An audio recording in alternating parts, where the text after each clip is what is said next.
Hello বন্ধুরা, কেমন আছেন সবাই? আশা করি সকলেই ভালো আছেন। আমিও খুব ভালো আছি। আজ সানডে, ছুটির দিন, তাই ব্রেকফাস্টে একটু অন্যরকম করার চেষ্টা করলাম। যদি সচরাচর এই ধরনের ব্রেকফাস্ট হয় না, তো আজকে পরোটা আর ডিম আলুর কষা বানিয়েছি।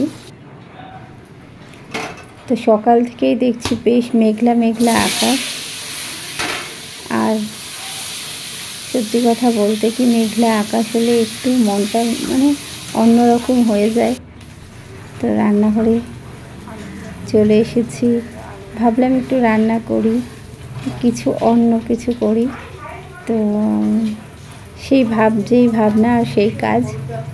তো রান্নাঘরে চলে এসেছি, পরোটা আর ডিম আলুর কষা। আজকে একটু অন্য ধরনের ডিম আলু, কখনো এই ধরনের একসাথে এরকম ডিম আলু কষা করি না সচরাচর টিফিনের জন্য। শুধু আলুর দম করবো ভেবেছিলাম, তারপর ভাবলাম না, ওর মধ্যে কটা ডিমও দিয়ে দিই। তো আমি প্রথমে কড়ার মধ্যে ডিম ভেজে নিয়েছিলাম, আর তার সাথে আলু একটু সিদ্ধ করে নিয়েছিলাম হালকা, সেটাকেও একটু ভেজে নিয়েছি। এর মধ্যে তেজপাতা আর গোটা শুকনো লঙ্কা দিয়ে এর মধ্যে একটা পেস্ট বানিয়েছিলাম। এর মধ্যে রয়েছে চারমগজ, একটু কাজু, টমেটো, ধনে গুঁড়ো, জিরে গুঁড়ো একসাথেই দিয়েছি ওর সাথে পেস্ট করার জন্য। আর দিয়েছি একটু কিশমিশ দিয়ে এটাকে একটা পেস্ট বানিয়েছিলাম, সেটাকে দিয়ে দিলাম এর মধ্যে। প্রথমে এটা ভেবেছিলাম একটু আলুর দম করবো, তো যাই হোক, সেটা না। এর মধ্যে আদা রসুনও আছে। তো সব কিছু একসাথে পেস্ট করে মশলাটাকে ভালো করে কষিয়ে নিয়েছি। কষানোর পরে আলু আর ডিমটাকে এর মধ্যে দিয়ে দিয়েছিলাম। তো এই আলু ডিমের কষা। তো আর এর সাথে করেছিলাম নরম তুলতুলে পরোটা। তো পরোটাটা আমি সচরাচর এমনিই করি, সাধারণত এরকম যেমনি নর্মাল পরোটা বানাই তেমনি। তবে আজকে ডোটা একটুখানি মেখেছিলাম গরম জল দিয়ে মেখেছিলাম। আর নুন, একটু চিনি, সামান্য চিনি আর একটু তেল দিয়ে এটাকে মেখে নিয়েছিলাম ডোটাকে। যখন গরম জল দিয়ে ডোটা মাখা হয়, তখন ডোটা একটু দেখতেও একটু অন্যরকম হয়। আপনারা দেখে বুঝতে পারছেন নাকি জানি না, তবে যেহেতু একটু গরম জলে ওটা একটু নরম হয় আর একটু সিদ্ধ হয়ে থাকে। এবার পরোটাটা বানালে ওটা প্রচণ্ড নরম, একটা সফট, অনেকক্ষণ রাখলেও পরোটাটা শক্ত হয়ে যায় না। তো আমি সাধারণত পরোটা খুব তাড়াহুড়ো থাকলে এমনি গোল রুটির মতো করেই ভেজে নিই।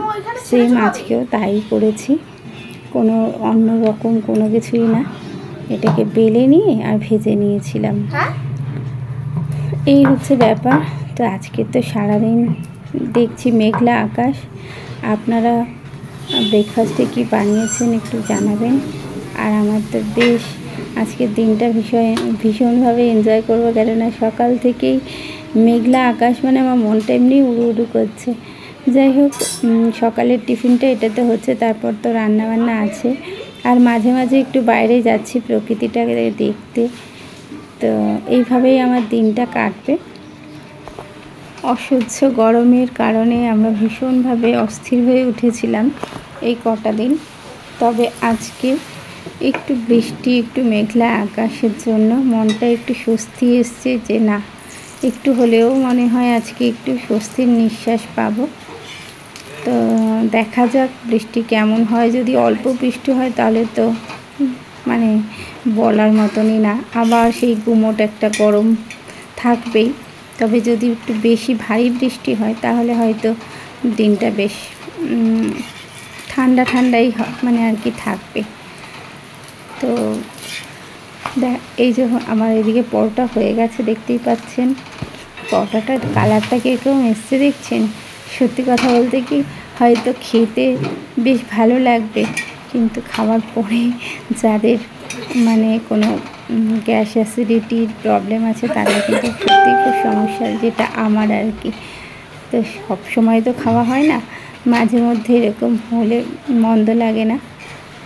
তো আজকের এই ডিম কষাই যে আমি একে একে পরোটাগুলোকে তৈরি করে নিয়েছি। এই যে একে একে সব পরোটাগুলো বানিয়ে নিয়েছি। আর এদিকে হচ্ছে ডিম আলু কষা।